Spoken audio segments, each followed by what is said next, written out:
এই ক্লাসে আমরা জানবো হার্ডওয়্যার এবং সফটওয়্যার সম্পর্কে। আমরা যে কম্পিউটার ব্যবহার করি এই সিস্টেমকে আমরা দুই ভাগে ভাগ করতে পারি, হার্ডওয়্যার এবং সফটওয়্যার।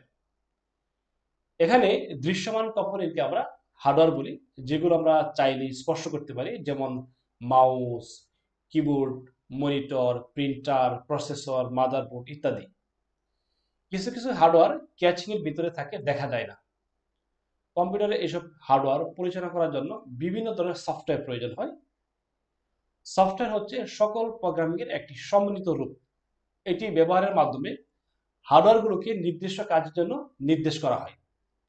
সফটওয়্যার উদাহরণ হলো Windows, Google Chrome, Word, Excel, PowerPoint, Adobe Photoshop ইত্যাদি। আমরা আশা করি এই ক্লাসের মাধ্যমে আপনারা হার্ডওয়্যার এবং সফটওয়্যারকে আলাদা করতে পারবেন। আমরা চলে যাই নতুন ক্লাসে।